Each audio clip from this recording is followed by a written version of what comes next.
আগের দিন আমরা দেখেছিলাম গ্লুকোজের ব্রেকডাউনগুলো বিভিন্ন পাথওয়েজে, sufficient amount of oxygen, insufficient amount of oxygen আর অ্যাবসেন্স অফ অক্সিজেন। আজকে আমরা দেখব রেসপিরেশনের দুটো type, aerobic respiration, anaerobic respiration. এই দুটো কিন্তু গ্লুকোজের ব্রেকডাউন যেটা ছিল সেটার মধ্যে ইনভলভমেন্ট আছে তাদের। ঠিক আছে। Aerobic respiration take place in the presence of oxygen, অক্সিজেনের প্রেজেন্সে হয়। অ্যানারোবিক রেসপিরেশনের ক্ষেত্রে take place in the absence of oxygen, অক্সিজেনের ছাড়াই বা অ্যাবসেন্সে হচ্ছে অ্যানারোবিক রেসপিরেশনটা। অকার্স ইন মাইটোকন্ড্রিয়া, এটা মাইটোকন্ড্রিয়ার মধ্যে হয় অ্যারোবিক রেসপিরেশনটা। অ্যানারোবিক রেসপিরেশনটা ইন সাইটোপ্লাজম। তাহলে অ্যারোবিক রেসপিরেশন কোনটা? যেটা আমাদের সাফিসিয়েন্ট অ্যামাউন্ট অফ অক্সিজেন্সের আন্ডারে গ্লুকোজের ব্রেকডাউনটা হয়েছিল, সেটাই অ্যারোবিক রেসপিরেশন। আর বাকি যে দুটো ছিল, একটা অ্যাবসেন্স অফ অক্সিজেন আর একটা ইনসাফিসিয়েন্ট অ্যামাউন্ট অফ অক্সিজেন, সেটা অ্যানারোবিক রেসপিরেশনের আন্ডারে পড়ছে।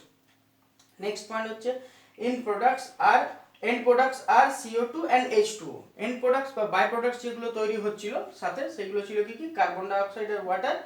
আর অ্যানারোবিক রেসপিরেশনের ক্ষেত্রে এন্ড প্রোডাক্টস হয় অ্যালকোহল আর ল্যাকটিক অ্যাসিড। অ্যালকোহল, এখানে কি অ্যালকোহল তৈরি হয়? C2H5OH, ethanol. তোমাদের গ্লুকোজের ব্রেকডাউন যখন পড়িয়েছিলাম তখন সেখানে লেখা ছিল ইথানল। এখানে অ্যালকোহলটা হচ্ছে ইথানল। আর ল্যাকটিক অ্যাসিডটা কেন হয়?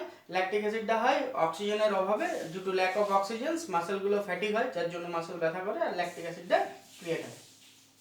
নেক্সট আসছে more amount of energy is released.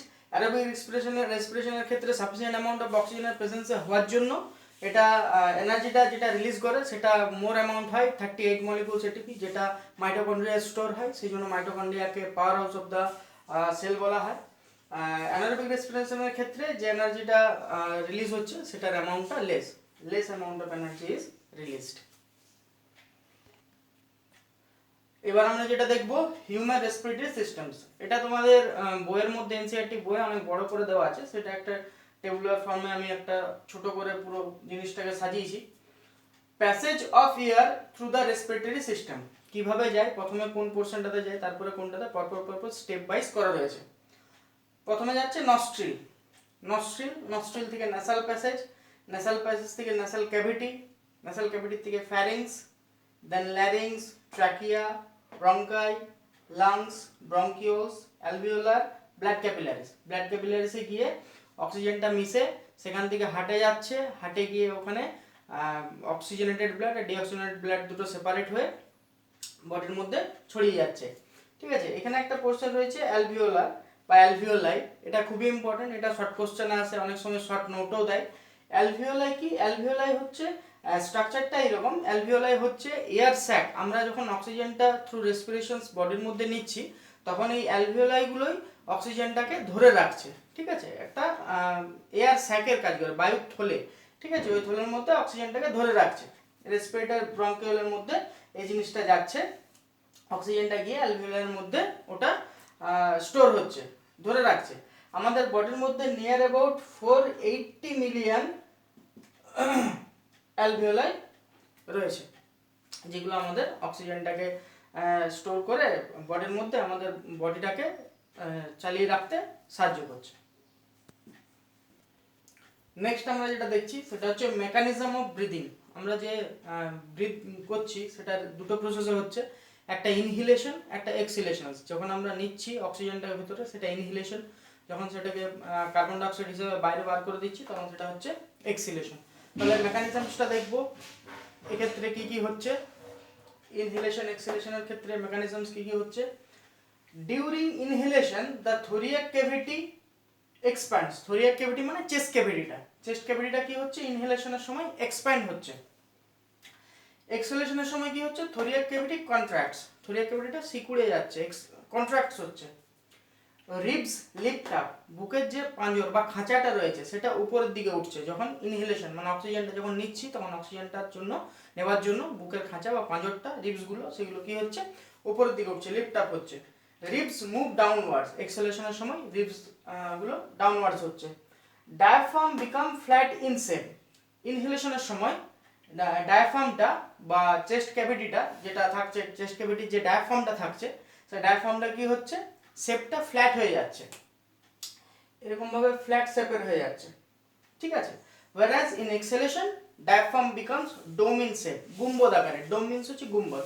যখন এক্সেলেশন হচ্ছে তখন এটা গুম্বদ আকারে ডায়াফ্রামটা শেপটা হয়ে যাচ্ছে। Next, volume of lungs increases and air enters the lungs.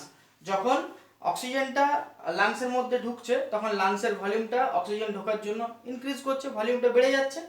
আর এক্সেলেশনের সময় কি হচ্ছে, volume of lungs decreases, carbon ডাই অক্সাইডটা বেরিয়ে যাচ্ছে লাংস থেকে, সেই জন্য তখন ভলিউমটা লাংসে কি হচ্ছে, ডিক্রিজ করছে। Exchange of gases between alveolus, blood and tissues. Blood, tissue আর অ্যালভিওলার মধ্যে কিভাবে এই অক্সিজেন কার্বন ডাই অক্সাইড গুলো এক্সচেঞ্জ হচ্ছে একটা থেকে আরেকটা, সেটা আবার আমরা দেখব। এয়ার রিচ ইন অক্সিজেন, আমরা অ্যাটমসফিয়ার থেকে যে অক্সিজেনটা নিচ্ছি সেটা প্রথমে অ্যালভিওলাসে গিয়ে যাচ্ছে। আমরা একটু আগেই পড়লাম যে অ্যালভিওলাস ওগুলো এয়ার স্যাক, সেখানে গিয়ে অক্সিজেনটা জমা হয়। ওখান থেকে যাচ্ছে ব্লাডে থ্রু ব্লাড ভেসেলস, ব্লাড ভেসেলসের মাধ্যমে ব্লাডে গিয়ে অক্সিজেনটা মিশছে। O2 binds with hemoglobin in RBC, ব্লাডের যে ব্লাড কণিকাগুলো রয়েছে আরবিসি, ডব্লিউবিসি, সেগুলোর মধ্যে আরবিসির হিমোগ্লোবিনে গিয়ে O2 টা গিয়ে মিশছে। Next, O2 is released in tissues, তারপর মাসেলসের টিস্যুতে গিয়ে সেই অক্সিজেনটা গিয়ে মিশে যাচ্ছে। এটা অক্সিজেনের প্রসেসটা, কিভাবে অক্সিজেনটা বডির মধ্যে ঢুকছে। নেক্সট আসছে carbon die oxide. Carbon die oxide কি হচ্ছে, ফ্রম টিস্যু, এখানে অক্সিজেন টিস্যুতে গিয়ে রিলিজ করছে, সেখান থেকে কার্বন ডাই অক্সাইডটা বেরোবে। From tissue released into blood, carbon die oxide ব্লাডে গিয়ে মিশলো। দেন ডিজলভড ইন ব্লাড, ব্লাডে রিলিজ করলো, এখানে নিয়ে ব্লাডে গিয়ে মিশলো।